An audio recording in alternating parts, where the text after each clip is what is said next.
शाळांच्या खाजगीकरणाचा कुठलाही निर्णय हा शासनाने घेतलेला नाही आहे आणि शिक्षक संघटना जर ह्याच्यावर बोलत असतील तर त्यांनी गव्हर्नमेंटचा GR वाचला की नाही ही माझ्या मनामध्ये शंका आहे। एका शिक्षकाला 1-1 लाख रुपये पगार असतो आणि समोरच्या मुलाला बसायला बेंचेस नसतात, त्या ठिकाणी वरून छप्पर गळत असतं, कारण शाळांची संख्या एवढी झालेली आहे की जिल्हा परिषदेला ह्या शाळा मेंटेन करणं अशक्य झालेलं आहे।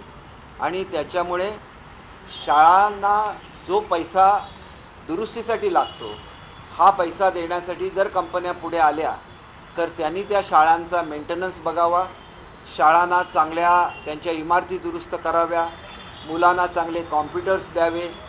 आणि हे करणाऱ्या ज्या कंपन्या आहेत त्या आजसुद्धा शिक्षणावर खर्च करतात, फक्त यांचे पैसे हे वेगवेगळ्या NGOजकडे जातात आणि ते जे पैसे आहेत हे NGO वेगवेगळे उपक्रम हे विद्यार्थ्यांसाठी तयार करतात ज्याचा शिक्षणासाठी खूप मोठा उपयोग होतो असं बिलकुल नाही। काही लोक व्हिडिओज तयार करतात, काही लोक ॲप तयार करतात, काही लोक 5,000 मुलांपर्यंत जातात, काही लोक 10,000 मुलांपर्यंत जातात। महाराष्ट्रातल्या मुलांची एकंदर संख्या ही 2 कोटीपेक्षा जास्त आहे। मुलांसाठी जर काय करायचं असेल तर ते सर्व लोकांसाठी एका वेळेला झालं पाहिजे, ही वस्तुस्थिती आहे आणि ही ताकद महाराष्ट्रामध्ये आहे। महाराष्ट्र भारतातलं सगळ्यात मोठं औद्योगिक राज्य आहे आणि ह्या औद्योगिक राज्यामध्ये काम करणाऱ्या कंपन्यांकडे CSRचा मोठ्या प्रमाणात निधी असतो, तो महाराष्ट्राच्या व्यतिरिक्त इतर राज्यांमध्ये सुद्धा खर्च केला जातो। तो जर महाराष्ट्रातल्या या ज्या ग्रामीण भागातल्या शाळांवर खर्च झाला तर निश्चितपणे त्यांचं इन्फ्रास्ट्रक्चर दुरुस्त होऊ शकेल। याच्यामध्ये कुठल्याही खाजगी शाळेचा समावेश नाही आहे। आमच्याकडे जिल्हा परिषद शाळा नंबर 1, 2, 3, 4 अशी त्यांची नावं असतात। जर त्याच्यामागे एखाद्या ट्रस्टचं नाव आलं, ह्याच्यामध्ये स्पष्ट लिहिलेलं आहे की कुठल्याही गुन्हेगारी स्वरूपाच्या कंपन्यांना याच्यामध्ये भाग घेता येणार नाही। त्याच्यामुळे कुठल्या कंपन्यांकडून CSR घ्यावा याच्यासाठी सुद्धा कमिटी आहे। सुप्रियाताई राजकारणासाठी बोलणं योग्य आहे। सुप्रियाताई माझ्या मोठ्या बहिणीसारखा मान आम्ही त्यांना देतो, वयाने माझ्यापेक्षा लहान असल्या तरी। परंतु एक गोष्ट लक्षात घ्या, वाईनवरचा कर कमी करण्याचा निर्णय कोणी घेतला? वाईन सर्वसामान्य मॉलमध्ये विकण्याचा निर्णय कोणी घेतला? त्याला आपण शेतकऱ्यांचा हित म्हणून तो निर्णय घेतला ना।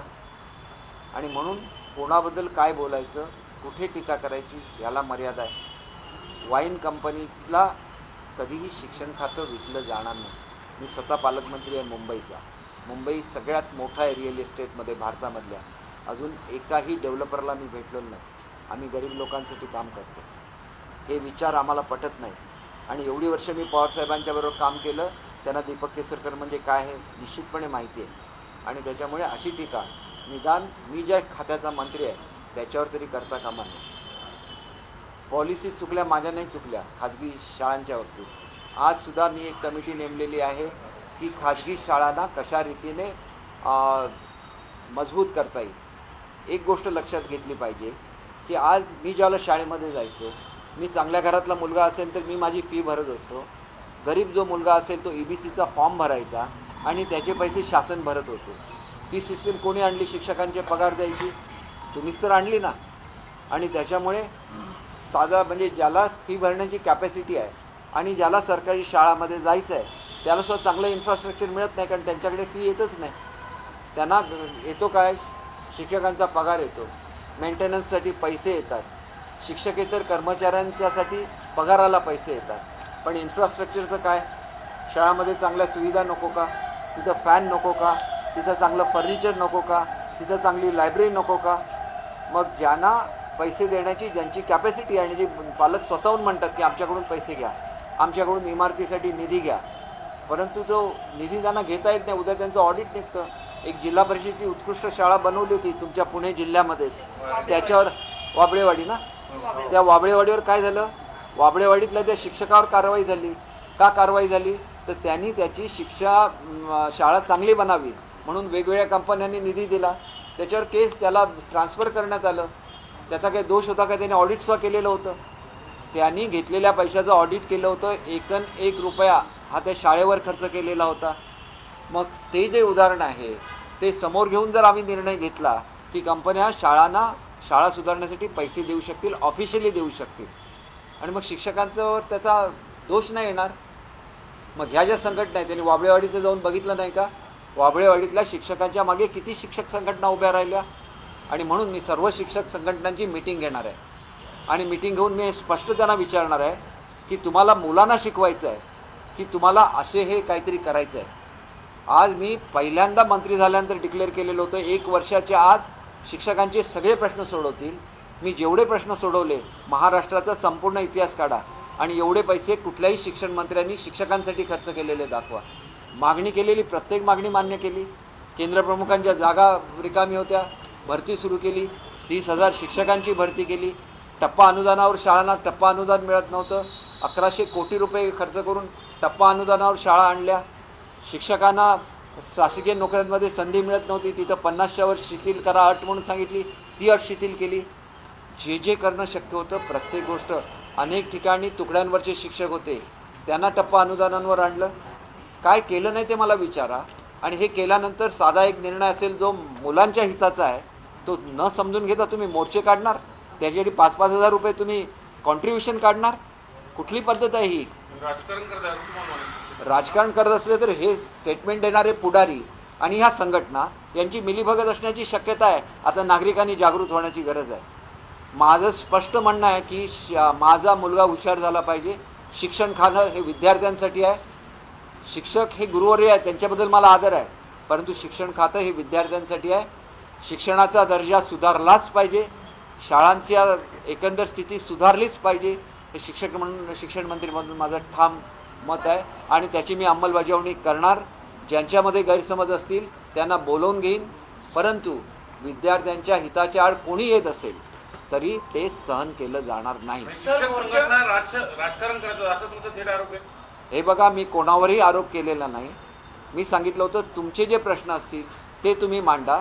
मुलांसाठी दर्जेदार शिक्षण द्यायचं की नाही हा निर्णय तुम्हाला घ्यायचा असेल तर तो महाराष्ट्रातल्या सांगा की आम्हाला मुलांना शिकवायचं नाही, आम्हाला गावात जाऊन राहायचं नाही आहे. राहायचं नाही ना तुम्हाला गावात? जनतेला सांगा आम्हाला गावात राहायचं नाही आहे म्हणून. आणि मग शिक्षक गावामध्ये राहायला लागला, आपोआप मुलं शाळेमध्ये यायला लागणार. शिक्षक राहणार तालुक्याच्या प्लेसमध्ये. आणि मुलं हे बघा, भत्ते बंद करायचा मी निर्णय घेतलेला नाही, परंतु मी त्यांना सांगितलं होतं की तुम्हाला किलोमीटरचं मी रिलॅक्सेशन देतो आणि ते नको असेल तर मग असले मोर्चे काढत राहा, माझी काही हरकत नाही. मी जे मोर्चा माझा ऐका, 1 मिनिट मला सांगू द्या. 3,000 कोटी रुपये नुसते मी गावामध्ये राहण्याबद्दल देतो. 3,000 कोटी रुपये. त्यांनी तरी म्हणायचं आम्हाला गावात राहायचं नाही, तुम्ही 3,000 कोटी मुलांवर खर्च करा, मला 1 रुपया कंपनीकडून मागायची गरज नाही. 3,000 कोटीमध्ये माझ्या सगळ्या शाळा दुरुस्त होणार. दरवर्षी 2400-2500 कोटी रुपये लागले. एक विचारा.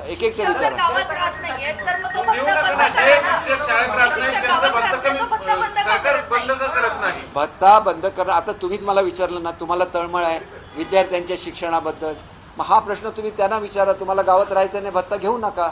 माझ्याकडे 3,000 कोटी रुपये वाचणार. 3,000 काही लोक राहतात, काही चांगले असतात, ते गावातच राहतात, ते मुलांची सेवा करतात, सगळीच मुलांची सेवा करतात. मी त्याच्याबद्दल कोणावर आरोप करणार नाही. पण त्यांनी हा एक निर्णय घेतला की आम्हाला भत्ता नको, आम्ही तालुक्याच्या ठिकाणी राहतो, आम्ही आमच्या खर्चाने शाळेमध्ये राहतो.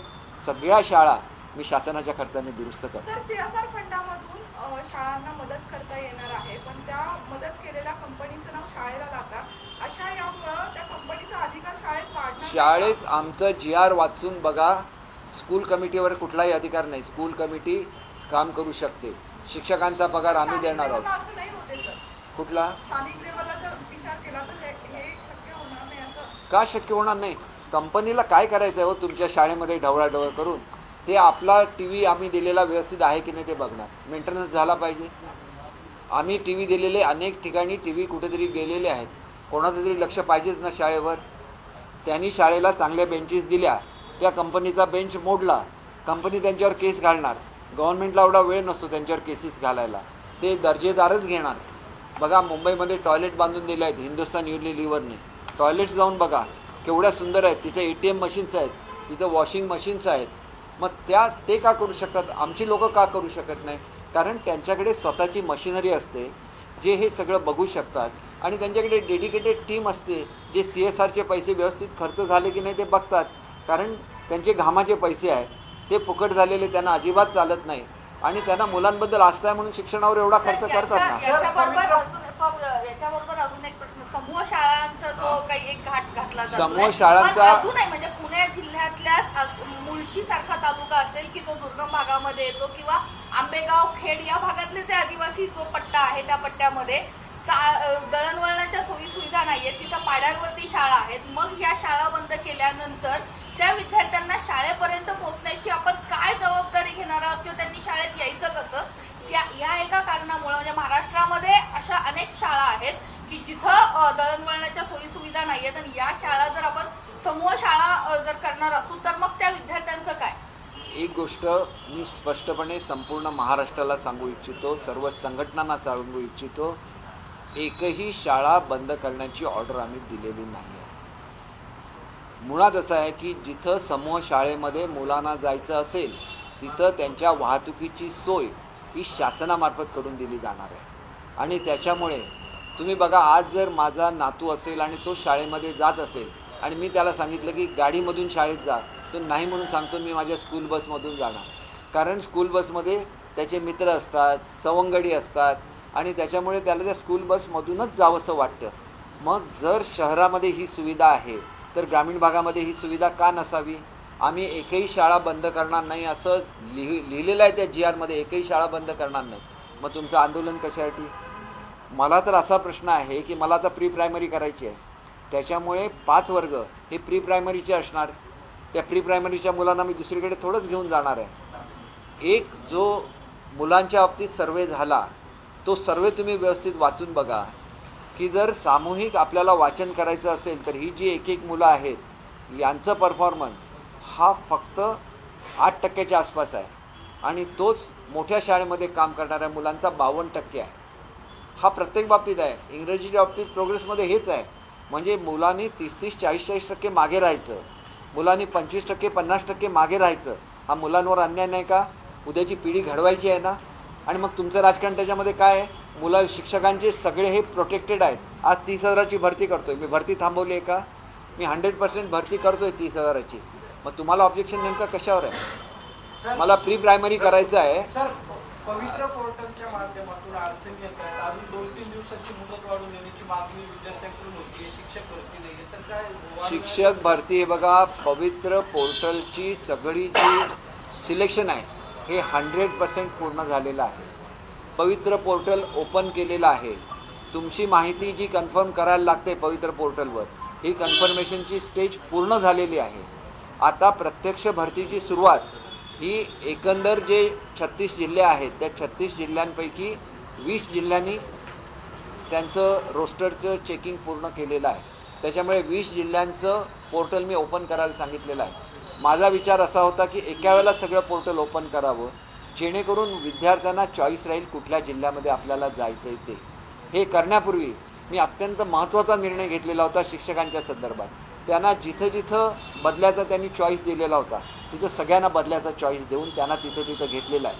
आणि त्या रिकामी जागांवर मी नवीन शिक्षक भरती करतो आहे. एवढं शिक्षकांसाठी केल्यानंतर साधं येऊन भेटून हे प्रत्यक्षात काय एवढं विचारणं तरी त्यांचं कर्तव्य होतं.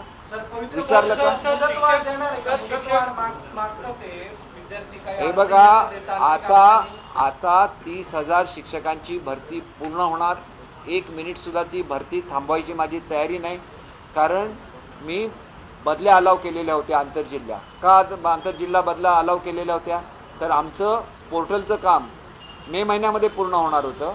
त्याला कोर्टाचा स्टे आल्यामुळे पुढे ते 3 महिने गेल्यामुळे अनेक शाळांवर शिक्षक नाही आहेत.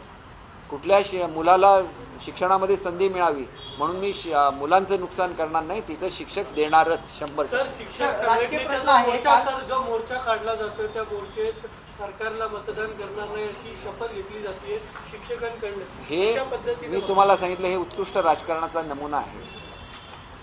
अवश्य घ्या. तुमचं ज्या वेळेला पेन्शनचा प्रश्न होता त्याच्यासाठी आम्ही कमिटी नेमलेली आहे. प्रत्येक ह्याच्यावर तुम्ही जर सरकारला धारेवर धरणार असाल तर मी त्या गावागावांमध्ये जाऊन जागृती करेन. विद्यार्थ्यांसाठी शिक्षण आहे, शिक्षकांसाठी शिक्षण खातं नाही. शिक्षक हे सरकारी नोकर आहेत आणि सर्व सरकारी नोकरांना जी बंधनं आहेत ती शिक्षकांना सुद्धा आहेत. सरकारी नोकरांना जेवढ्या सुविधा देतो आम्ही शिक्षकांना देतो. मी शिक्षकांचा अतिशय आदर करतो, परंतु अशा रीतीने जर करणार असतील तर आम्हाला जागृती गावागावामध्ये जाऊन करायला लागेल. शिक्षक ज्या गावामध्ये राहणार नाही त्या गावामध्ये सांगायला लागेल की त्यांना आम्ही एवढा भत्ता देतो, त्यांना कंपल्सरी राहायला लावा म्हणून, आणि त्यांनी तिथं राहावं, मुलांना चांगलं शिक्षण द्यावं आणि मोर्चे अवश्य काढावे. मोर्चे हे लोकशाहीचं हे आहे, परंतु मुलांचं आधी शिकवलं पाहिजे आणि नंतर मोर्चे काढले पाहिजेत. मुलांवर माझ्या कुठलाही अन्याय झाला तर तो अन्याय तेवढा मी सहन करणार नाही. बाकी गुरुजनांबद्दल मला 100% आदर आहे. आवश्यकता असेल मी वाकून नमस्कार करेन. एक राज्य एक ड्रेस अहो, संघटना झाल्यामुळे संघटना जर राजकीय पक्षांशी संलग्न व्हायला लागल्या तर मग त्या संघटनेला अर्थ काय राहतो? संघटना ही आपल्या मेंबरशिप काय तुम्ही गणवेशची योजना जाहीर केली होती ना, ते गणवेशची ते मिळालंच नाही अनेकांना. हे बघा, गणवेशाचे पैसे हे त्या स्कूल कमिटीकडे त्यावेळेलाच ट्रान्सफर केलेले आहेत. बुटाचे आणि सॉक्सचे पैसेसुद्धा त्या कमिटीकडे, म्हणजे त्यांची शिक्षकांची आणि पालकांची मिळून एक कमिटी असते, त्याच्याकडे पैसे ट्रान्सफर केलेले आहेत. किती लोकांनी खरेदी केले नाही गणवेश त्याची चौकशी केली जाईल, त्यांच्यावर कारवाई केली जाईल. कारण पैसे पाठवून एवढे दिवस झाल्यानंतरसुद्धा गणवेश, शूज आणि सॉक्स घ्यायला पाहिजे होते. आता आम्ही नवीन धोरण करतो आहे, त्यानुसार महिला बचत गटांकडून गणवेश शिवून घेतले जातील आणि ते वेळेवर विद्यार्थ्यांना पोचवले जातील. अनेक ठिकाणी मी असं बघितलेलं आहे की विद्यार्थ्यांच्या पाठीमागचा बोजा कमी व्हावा म्हणून आम्ही त्यांना एकच पुस्तक दिलेलं आहे, तरी पण त्याच्यावरसुद्धा अनेक ठिकाणी लक्ष दिलं जात नाही. मुलं आणि 10-20 वह्या घेऊन शाळामध्ये येतात आणि बोजा तेवढाच राहतो. ही जबाबदारी सुद्धा शिक्षकांची आहे. मी आता परिषदेला जातो आहे, तिथे मी या सगळ्या सूचना देईन. मी अजिबात संघटनांच्या विरोधात नाही, मी सगळ्या संघटनांना बोलवून घेईन चर्चेसाठी, परंतु या बाबतीत अतिशय स्ट्रिक्ट आणि सरकारला मतदान करणार नाही असं म्हणणं म्हणजे याचा अर्थ याच्यामागे कुठला तरी राजकीय पक्ष आहे हा 100% लक्षात घ्या. आणि अशा तऱ्हेने करण्यापेक्षा विद्यार्थ्यांच्या क्वालिटी एज्युकेशनवर अधिकचं लक्ष हे शिक्षकांनी केंद्रित करावं, मुलांसाठी चांगलं काम करावं. माझ्या 100% शुभेच्छा त्यांना आहेत.